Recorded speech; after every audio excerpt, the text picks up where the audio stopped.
What's up, guys? Mickle here, and we just got some breaking news that in the Library versus SEC case, the SEC is trying to make Library burn all their LBC tokens. Well, this is causing a lot of people on Twitter to question, is the SEC going to make Ripple burn the entire XRP escrow? Now, in this video, I want to break down whether or not I think that is a realistic possibility, but I also want to talk about whether or not I think it's a good idea to burn the escrow in general. There are a lot of people in this community who want the escrow burned because they think it will make the price of XRP go up. In this video, I want to talk about that, so make sure to stick around for this whole thing. Like always, your support means so much to this channel. Make sure if you haven't already, you take a second to like this video and subscribe to my channel. It's really going to help me out so much. Also, if you ever need a good place to buy some XRP or the Flare token, make sure to check out my favorite exchange I'll pull down in the description of this video. With that said though, let's jump right into it, and I hope you guys enjoy the content. So I want to start this video out and just quickly talk about what is happening in the Library case. So essentially, this case is coming to a conclusion, and the SEC and Library are trying to figure out what exactly is Library's punishment going to be. Now, if you watched my video last night, you would know that, funny enough, the SEC was originally asking for like $10 million from Library, but because they essentially ran Library out of all their money, now they can only ask for like $100,000. This is a pretty big slap in the face to the SEC because they wasted years, so much time and so much resources on this lawsuit, and from it, they're only going to get $100,000. Now, the SEC is also asking Library to burn all their LBC tokens, so a lot of people are asking the question, is the SEC going to make Ripple burn all their XRP tokens? Now, there's a couple things we need to talk about in regards to Ripple's tokens versus Library's. First of all Ripple's tokens are locked in an escrow that's cryptographically secured. Because of that, Ripple really can't get to all the escrow at once. They would need all the validators on the network to agree to burn Ripple's tokens. Well, obviously the judge can't control the validators. The SEC's lawsuit is only over Ripple. So there's no way the judge could make a ruling saying, hey, all the validators need to agree to burn Ripple's escrow. That would never be able to happen. It's outside her jurisdiction.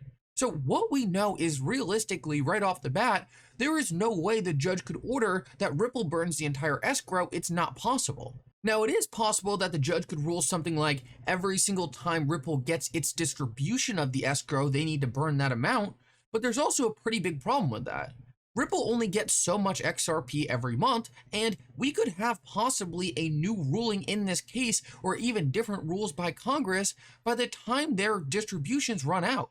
So that means things could completely change over the course of the entire period it would take Ripple to sell the entire escrow. Either way though, I really don't think this scenario is that realistic, and I want to talk about why. So based on everything we have seen in this case so far, it is very unlikely that Judge Torres is going to come to the conclusion that XRP itself is a security. And the main reason for that is everything we have seen thus far makes us think that Judge Torres understands XRP probably isn't a security. One of the first things we saw in this case was Judge Netburn go to the SEC and Ripple and say, okay, I'm confused. The SEC already said Bitcoin wasn't a security, the SEC already said Ethereum wasn't a security, and now I'm looking at XRP that looks like it has more utility than both Bitcoin and Ethereum, so why would this be a security? So right off the bat in this case, the judges were very skeptical of the SEC's position that the asset itself could be a security. Now, the simplest and easiest way to tell if something's a security is whether or not it has utility independent of another company. Now, what we know is XRP does have utility. Now, a lot of people, I think, kind of get confused on why XRP has utility.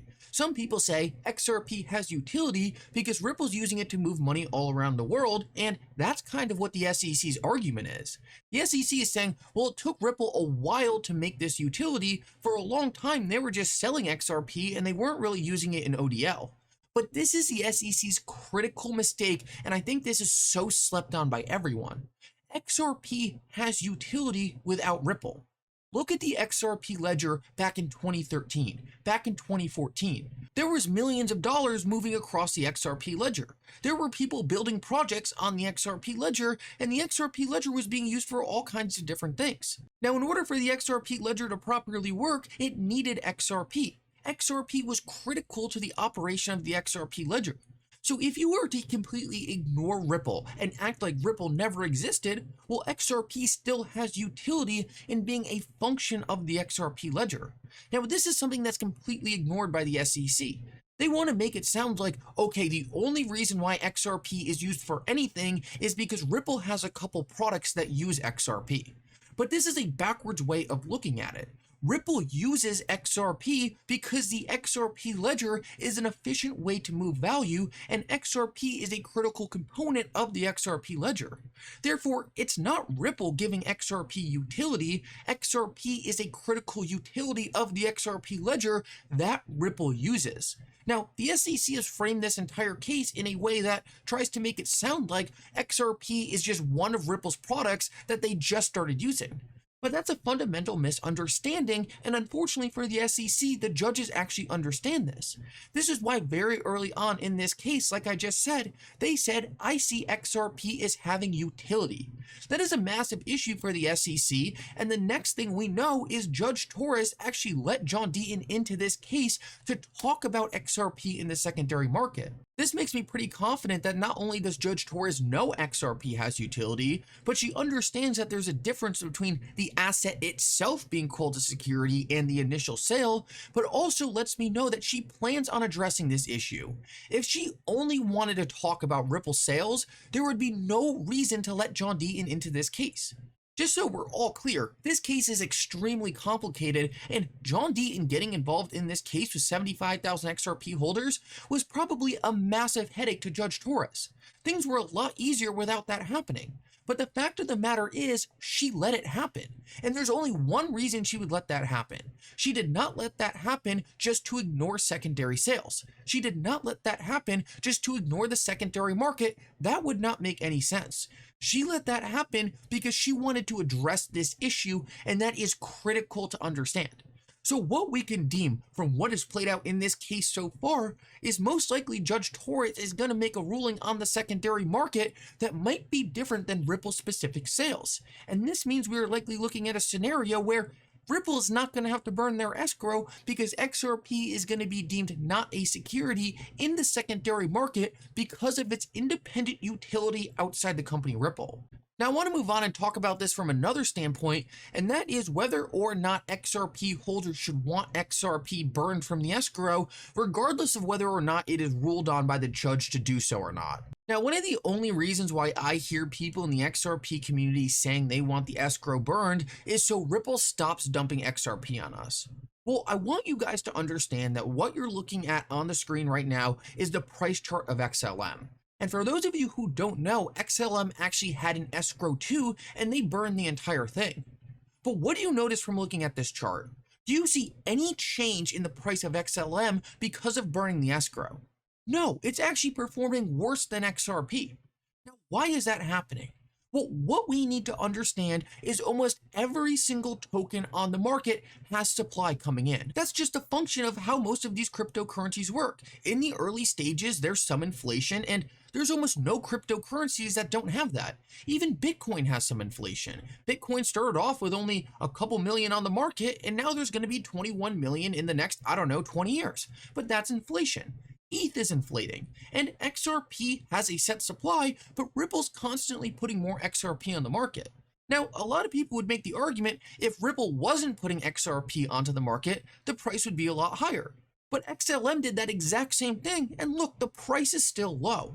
So I do not accept the argument that if Ripple burned the XRP, the price of XRP would go higher. In fact, I think it would be lower. And why do I think that? Well, Ripple is actually using the XRP to incentivize builders. They are selling the XRP and using that money to give grants to different projects in the XRP community. This is fostering adoption. This is causing more people to use the XRP ledger. What Ripple has proven is they're not just going to use the XRP to dump on the markets and make their founders wealthy. Instead, they are showing, hey, we're going to use the escrow strategically to help drive adoption into this community. And adoption is the most important thing for any cryptocurrency. Adoption is exponentially more important than just burning the escrow to try to get some small monetary increase that what I'm showing you right here proves that doesn't even work.